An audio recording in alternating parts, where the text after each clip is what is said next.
Hey y'all, this is Crystal Oliver, your favorite financial coach, and I want to talk to you a little bit about teaching your teens and your younger kids about finances. And here are a couple of tips that I will give to you, especially now since my oldest is off to college and my middle son is 16 and he's driving now. And so a couple of things that I would do. The number one thing that I would say is find ways for your children to make their own money.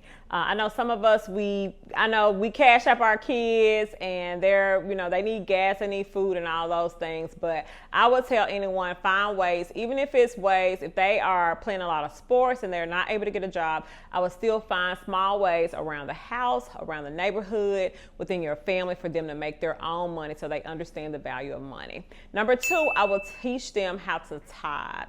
I know a lot of adults that struggle with tithing. I feel like if you instill it in them now, the importance of tithing is something that they won't have to overcome as they are getting older. They'll understand that this portion belongs to the Lord and everything else I can use it for whatever my needs and wants are. Number three thing I would teach them is how to save. I try to get my boys to save at least 10% of whatever they receive. If it's birthday money, if it's money from doing some small odd jobs, save 10%. That's another habit that a lot of us have, that a lot of us struggle with.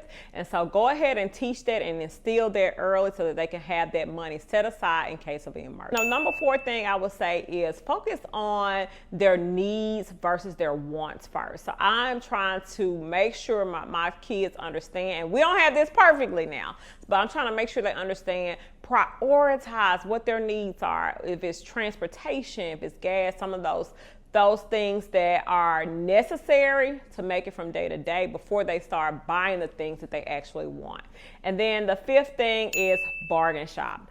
I try to show them there are ways that you can get the things that you want for much cheaper. If you go to different secondhand stores, you can get some of the clothes and the shoes or even some jewelry, especially for girls. That purses, you can get them for a much more affordable price. If you go to a secondhand store, you can use that extra money to be able to buy some of the things that you want, but find them at a more discounted price.